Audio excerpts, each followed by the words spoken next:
هسه لو انا بطلت ستريمينج اوكي وافلست اوكي بتضلك معي؟ ايه بس نجاوب. مو فول تايم. مش انك حيوان، انت مو سيء.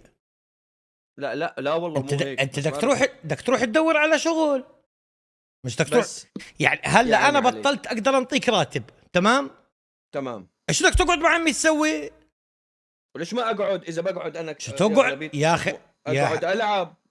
يا عمري ترى انا احنا يا ماهر نحن ما اجينا مثلا من ما الشارع هو فورا فتنا معك. نحن صار لنا ماشي سنين في ماشي، شغله الجيمنج وما جيمنج. ترى مش عرفت عيبه شلون؟ مش عيبه، انا لو المجال هذا بطل يجيب لي مصاري ببطله، منطق، درش. بدون زعل.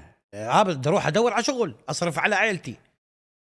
ما اكيد ترى دور على شغل إيه وكمان هذا طبعا. وقت فراغك تتسلى فيه. عرفت شلون؟ انت ليش تقعد معي انت بدون جيمر رزق؟ يعني بتعرف. انت لو شفت انه والله ماهر خلص، يعني ماهر قرر يوقف لسبب او لاخر، انا ليش اظل معه؟ أنا مش انه انت حيوان، لا لا سمح الله، بس طبيعه البشر بدك تكمل، بدك تتزوج، بدك تشتغل، بدك تقدم لاسرتك، هاي شغلات طبيعيه. فزي ما الشيء اللي انا حكيته الان طبيعي، او زي ما انه الاشي اللي انا بدي احكي لك اياه، انه اذا انت بوظيفه فيش إلك فيها اخ او قريب او عزيز